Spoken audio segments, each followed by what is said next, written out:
Veja que dado preocupante, a cada 10 brasileiros, 7 sofrem sintomas ligados ao mau funcionamento do sistema digestivo, como a gastrite.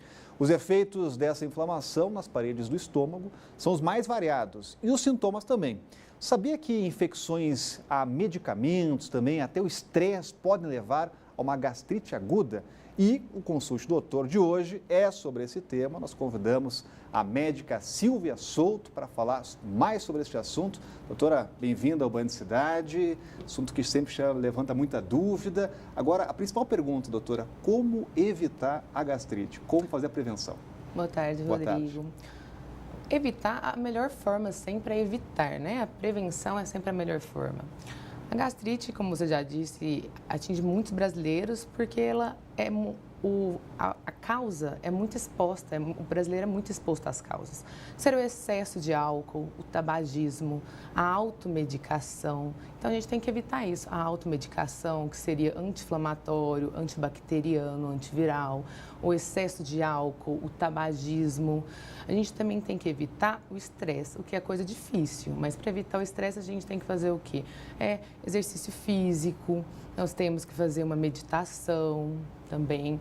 Outra forma também de se evitar é uma alimentação saudável. O excesso de gordura, o excesso de sal, o excesso de café, o excesso de certos tipos de alimentos aumenta a predisposição à gastrite. Sempre buscar a qualidade de vida, né? E evitar esses excessos. Agora, doutora, uma vez diagnosticada a gastrite, como é que é o tratamento? Olha, o tratamento, primeiro a gente tem que achar a causa. Isso é o principal, achar a causa. Se for o excesso de álcool, interromper o álcool. Tabaco, interromper o tabaco. Automedicação, evitar a automedicação e avisar o seu médico que você tem a gastrite para fazer a modificação da medicação, tá certo? Então, a primeira coisa é achar a causa da gastrite.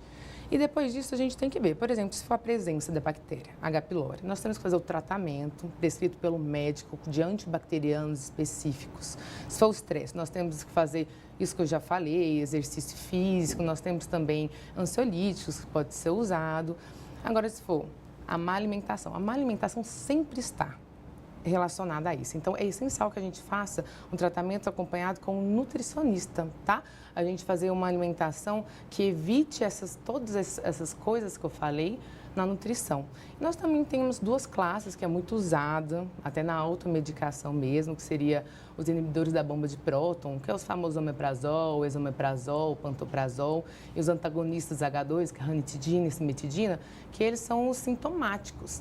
Mas é fundamental que as pessoas não façam uso por conta própria, porque existe a posologia, existe o modo, existe a quantidade, o tempo de uso. Agora, para quem insiste, doutora, na automedicação, não quer procurar o médico e tem aquela gastrite há bastante tempo, qual é o risco disso realmente ficar ainda mais grave?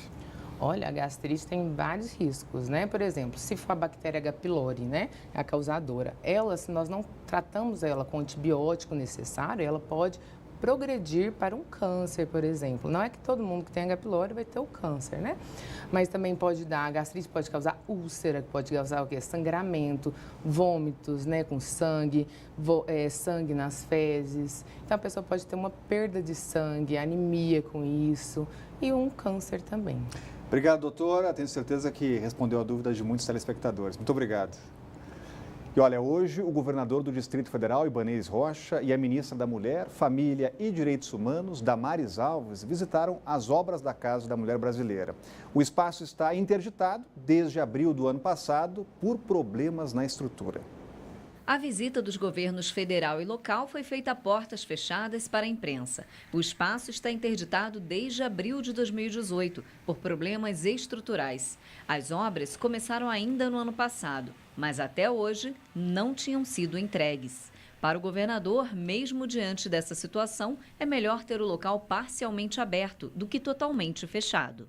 Nós vamos reabrir a Casa da Mulher nesse local de forma temporária. O prédio, parte dele está condenado, mas acho que pior do que tudo isso é ficar fechada como está fechada há um ano. Então a vontade nossa é reabrir agora, nós vamos fazer isso.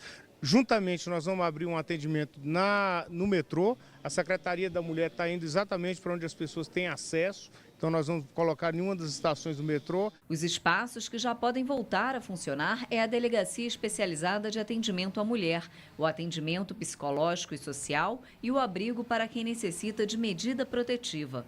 O governador mencionou a urgência da reabertura diante de tantos casos de feminicídio dentro do DF. A nossa intenção é dar o atendimento mais rápido possível, de forma prioritária.